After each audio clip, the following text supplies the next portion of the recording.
I'd like to introduce our student speaker, Dustin Carlino. Dustin is graduating with a Bachelor of Science degree in both computer science and in mathematics.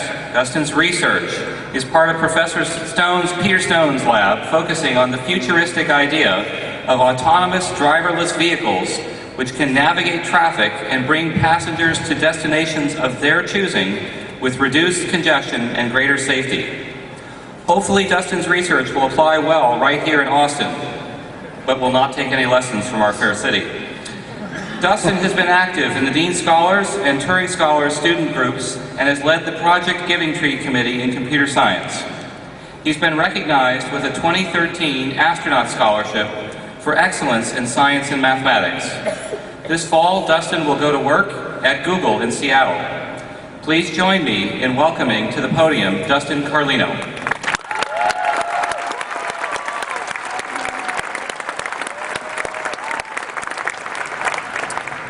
Hi. One suspicion that 4 years here have confirmed is that you can judge a professor by the way they treat the first day of class. Thankfully, few professors I've had here wasted the first lecture by painstakingly reading the syllabus at us. Most of them instead jumped right into the material or the motivation for mastering it. But no professor here has ever started a class quite as dramatically as Professor Lottie in Originality in the Arts and Sciences, which is a freshman signature course designed to get people thinking about research. He ended the first lecture by ordering us to go and do something, anything interesting, and then to write about it. No restrictions and no guidelines. I left class deep in thought and promptly bumped into another freshman, who then asked me where some building was. I had no clue, but then suddenly I had my inquiry. I set out to hand draw a detailed map of campus with every building and every door marked. I built a website where you can enter your class schedule and see the optimal route through buildings to get to your classes. Of course, I quickly realized that cartography and heck, just drawing things to scale is way harder than it seems. But then again, the point of the inquiry was to try, fail, and change the rules until things worked. I had wanted college to be the chance to reinvent myself, and life wasted no time reading its syllabus at me. I'm a completely different person now than I was on August 25th, 2010, and I'm sure many of you echo that sentiment. During these 4 years, I've realized that it's not just me that's changing so quickly, it's in fact the whole world. So, in the past 4 years, what has the world accomplished, especially in sciences? The Large Hadron Collider discovered the Higgs boson. NASA's Curiosity rover successfully landed on Mars. The Kepler telescope discovered an Earth-sized exoplanet. And a private company, SpaceX, delivered to the International Space Station. Car makers have promised us driverless cars by 2020, that's just 6 years from now. And we have all of this new technology, invisibility cloaks, 3D printing, Bitcoin and Dogecoin, smartwatches, Google Glass, the Oculus Rift, and tons of advances in biotechnology and genetic sequencing. But at the same time, there are also some ongoing crises that have affected the United States these last 4 years. First, climate change is already causing unusual droughts and flooding in the US. Traffic jams plague large cities on a daily basis, causing pollution and stress. And while the economy seems to be recovering from the recession, many jobs that were lost will never come back. High-tech workers are clashing with low-income workers in areas like San Francisco and even in Austin. There's a conflict over the rising housing prices, which displaced longtime residents. And finally, the Edward Snowden scandal revealed the NSA's systematic spying on the American people. But thankfully, UT Austin prepares us to deal with the world's problems and new technology. In my opinion, UT's best feature is the amount of research that undergrads here do. Research exposes us to new technology. It teaches us critical reading skills, forces us to be skeptics, requires us to communicate very carefully with the public, and best of all, gives us the opportunity to pursue our own projects for fun. All of this process starts first semester here in the College of Natural Sciences, thanks to the Freshman Research Initiative. Have you heard of students at many other top-tier schools starting research in their freshman year? So I've described how the world is changing, some of its current problems, and how UT gives students the tools to fix some of these problems.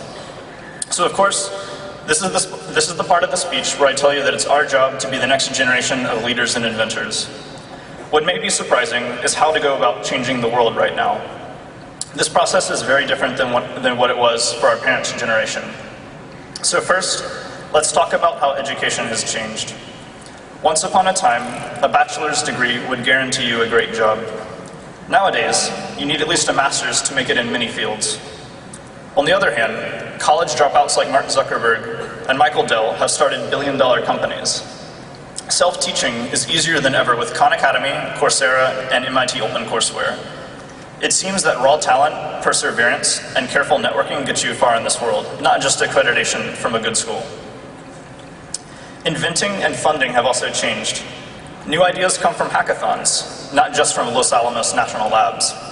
We've got venture capitalists, but then we also have Kickstarter. The internet has enabled instant self-publishing, and the world has used this to make innovation decentralized. So graduates, seize upon this trend of self-publishing. Whether you do research formally or work on something exciting on your own or with a company, consider blogging your science. Blogging your work gets you much more feedback than just from a lab and 3 journal-assigned peer reviewers. You could blog even when you get bad results to help others avoid your mistakes.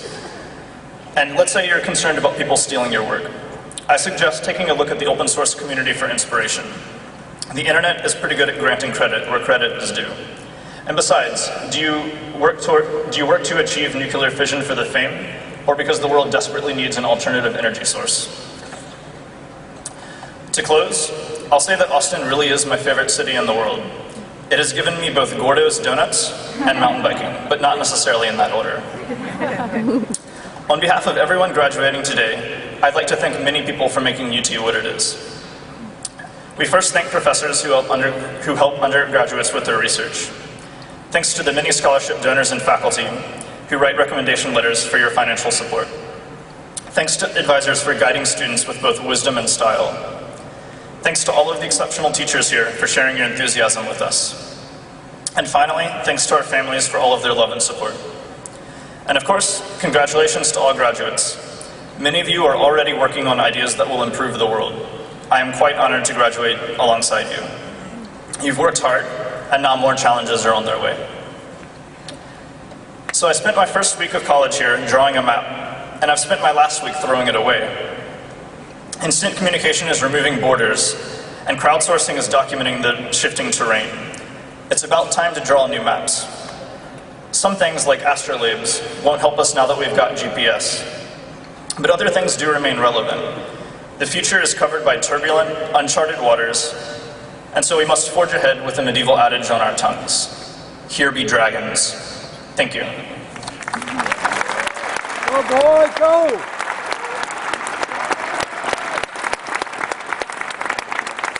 Dustin, thank you for your forward-looking thoughts.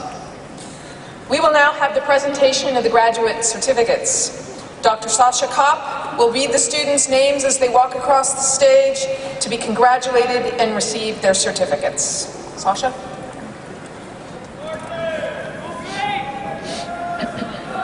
Good speech. He did good.